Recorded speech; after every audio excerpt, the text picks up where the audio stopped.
ہیں کہ جو آپ کے اوپر آئی ہوئی مصیبت ہے اس کا جو رزلٹ ہے وہ اس چیز پر ڈیپینڈ کرتا ہے کہ آپ مصیبت کے دوران اللہ سے کتنے راضی تھے. سبحان اللہ, یہ بات ذرا بڑی حکمت کی بات ہے اگر آپ کو سمجھ آ جائے. ابن القیم رحمہ اللہ بہت بڑے امام گزرے ہیں, وہ کہتے ہیں کہ ایک مصیبت جو آپ پہ آئی ہے اس کا نتیجہ جو ہے وہ اس چیز پر ڈیپینڈنٹ ہے کہ اس مصیبت کے دوران آپ اللہ سے کتنے راضی تھے. اور وہ کہتے ہیں کہ اگر آپ اللہ تعالیٰ سے راضی رہیں اور صبر کا دامن نہ چھوڑیں تو اللہ تعالیٰ آپ کا نام ان لوگوں میں لکھ دیتا ہے جو صابرین ہیں, جو اللہ تعالیٰ ان لوگوں کے رجسٹر میں نام لکھا جاتا ہے جو اللہ تعالیٰ جن سے اللہ راضی ہو گیا. اللہ اکبر. کیا آپ سوچ سکتے ہیں کہ اگر میرا اور آپ کا نام جو ہے وہ اس رجسٹر میں اللہ کے پاس لکھا جائے جن میں اللہ نے ان کا نام لکھا ہے صرف جن سے اللہ راضی ہے. اللہ اکبر. جیسے ہم صحابہ کے بارے میں کہتے ہیں نا کہ رضی اللہ عنہم, کہ اللہ ان سے راضی ہو جائے, تو آپ سوچیں کہ سبحان اللہ یہ کیا کیفیت ہے.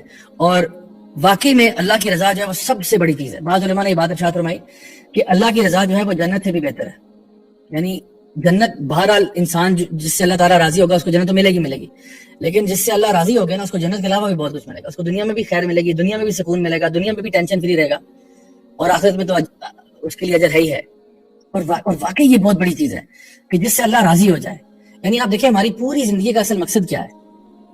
ہم کوئی بھی نیک کام آخر کیوں کرتے ہیں, ہم کوئی بھی خیر کا معاملہ کیوں کرتے ہیں, ہم یہی چاہتے ہیں نا کہ اللہ راضی ہو جائے. بس کسی طرح سے اللہ مجھ سے راضی ہو جائے, اللہ میرے اعمال قبول کر لے, اللہ مجھ سے خوش ہو جائے.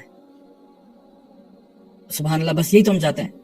تو ابن القیم رحمہ اللہ فرماتے ہیں کہ جو شخص بھی مصیبت کے وقت اللہ سے راضی ہو اور صبر کا دامن نہ چھوڑے تو اللہ ایسے شخص کا نام اس رجسٹر میں اپنے ہاں لکھ دیتے ہیں جس میں تمام ان لوگوں کے نام درج ہیں جن سے اللہ تعالیٰ راضی ہو گیا. اللہ اکبر.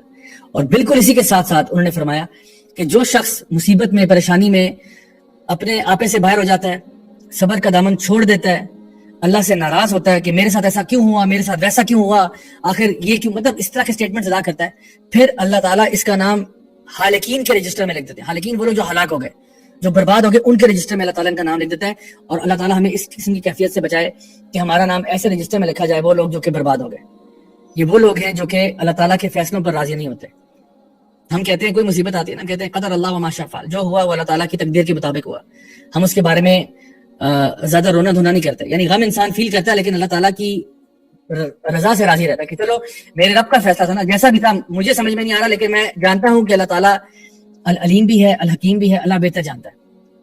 شاید میری کم علمی میں مجھے یہ بات سمجھ میں نہیں آ رہی, اور یقیناً ایسا ہی ہے. ہمارا علم کتنا سا ہے, ہم اپنے آپ کو جتنا مرضی بڑا فن خواہ سمجھ لیں, ہم کیا ہیں, کچھ بھی نہیں. ہمارا علم کتنا, اتنا سا, یعنی ایک نمک برابر تو ہمارا علم ہے. لیکن اس علم کے یعنی بدلے میں ہم یہ سمجھیں کہ جی ہمیں پوری کائنات کا علم ہونا چاہیے, ہمیں پتا ہو کہ اللہ کا ایک ایک فیصلہ کیوں ہو رہا ہے. تو یہ تو امپاسبل سی بات ہے, ایسا ہو نہیں سکتا. تو جب بھی آپ کی لائف میں کچھ بھی ہوتا ہے, جب آپ اللہ پہ ٹرسٹ کرتے ہیں نا, آپ کہتے ہیں جو بھی ہوا ہے نا اللہ کی رضا سے ہی ہوا ہے نا, اللہ کی اجازت سے ہوا ہے, تو اگر اللہ کی اجازت سے ہوا میں بھی راضی ہوں, اس پہ میں راضی ہوں. اچھا ہوا ہے, برا ہوا ہے, مجھے یقین ہے کہ اس میں سے کوئی نہ کوئی خیر ضرور نکلے گی. ہاں مجھے اس وقت خیر نظر نہیں آ رہی, مجھے اس وقت سمجھ نہیں آ رہا کہ ایسا کیوں ہوا, لیکن یقیناً اس میں سے خیر نکلے گی, اور یقیناً یہ میرے لیے بہتر ہوگا. چاہے کچھ بھی ہو جائے, میرا اللہ معاف کرے کوئی ایکسیڈنٹ ہو جائے, میری ٹانگیں ٹوٹ جائیں, میرے ہاتھ بازو ٹوٹ جائیں, میں کہتا ہوں الحمدللہ علی کل حال. کیوں؟ کیونکہ ہو سکتا ہے کہ یہ جو میرے ہاتھ بازو ٹوٹے ہیں ان کی وجہ سے میرے گناہ سارے کے سارے دھل گئے اور اب مجھے جہنم میں عذاب نہیں ملے گا اور میں جنت الفردوس میں داخل ہو جاؤں گا. کیونکہ جو شخص بھی بیماری کی حالت میں بھی اللہ کا شکر ادا کرتا ہے وہ ایسے بیماری سے باہر نکلتا ہے جیسے اس نے گناہ کیا ہی نہیں, جیسے بالکل ایک بچہ جو نیو بورن ہوتا ہے اس کی طرح. تو یقیناً اگر کوئی ڈیفیکلٹی آپ کو یہاں پہ آتی ہے, جیسے کہ نبی کریم صلی اللہ علیہ وسلم کی حدیث میں آتا ہے کہ اگر آپ کو کانٹا بھی چبھتا ہے اس کے عوض بھی آپ کے کتنے گناہ معاف ہو جاتے ہیں. تو اللہ بہتر اور پھر ہو یہ سکتا ہے کہ اگر ہاتھ بازو کسی کے ٹوٹ ہی گئے ہیں تو ہو سکتا ہے اللہ تعالیٰ نے اس کو گناہوں سے روک دیا ہو. اگر یہ ہاتھ بازو نہ ٹوٹتے, یہ بڑے سے بڑا گناہ کرتا, ہو سکتا ہے یہ کفر کی حالت میں مر جاتا, ہمیں کیا معلوم, اللہ بہتر جانتا ہے. اس لیے ہمیشہ اللہ تعالیٰ کے فیصلوں کو یعنی خوشی سے ایکسپٹ کریں کہ انشاءاللہ میں اس کو پورا ایکسپٹ کرتا ہوں. جس چیز میں اللہ کی مرضی ہے خدائی کے سے مجھے قبول ہے, میں اس کو ایکسپٹ کرتا ہوں. اس کا یہ مطلب نہیں ہے کہ اگر آپ کو بیماری لگ جائے, اگر آپ پہ کوئی مصیبت آئے, آپ اس کو فکس کرنے کے لیے کچھ نہ کریں. Please understand this. اس کا یہ مطلب نہیں ہے کہ فار ایگزامپل خدا نہ خواستہ ایک بندے کو شدید بیماری لگ جاتی ہے, اب وہ کہے اللہ تعالیٰ کے فیصلے سے میں راضی ہوں, میں نے علاج نہیں کرانا, مجھے اسی طرح مر جانے دو. نہ, یہ نہیں ہے. آپ کو توکل کرنا ہے اللہ تعالیٰ پر, لیکن اونٹ پہلے باندھنا ہے. آپ اس کے لیے میڈیکیشن لیں, آپ نے سرجری کرانی ہے, آپ نے آپریشن کرانا ہے, آپ نے کچھ بھی کرانا ہے پروسیجر, پوری اپنی استطاعت کے مطابق ٹریٹمنٹ کروائیں. لیکن اس پروسیس کے تھرو صبر, اس پروسیس کے تھرو صبر اور اللہ تعالیٰ کے فیصلوں پر راضی رہیں.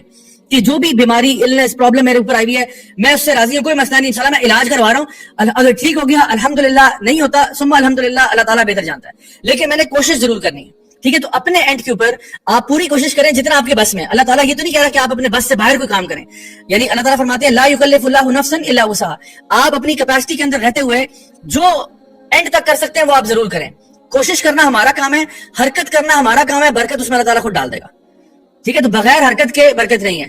آپ نے اپنی طرف سے پوری کوشش کرنی ہے, جب بھی کوئی مصیبت آتی ہے اس مصیبت کو ریلیو کرنے کے لیے, اس مصیبت کو دور کرنے کے لیے کوشش کریں, لیکن ڈس ہارٹ نہ ہو, ڈسگرنٹل نہ ہو, اللہ تعالیٰ سے ناراض نہ ہو, اور اللہ کے فیصلوں پر راضی ہو جائیں کہ الحمدللہ میں ہر اللہ کے فیصلے پر راضی ہوں.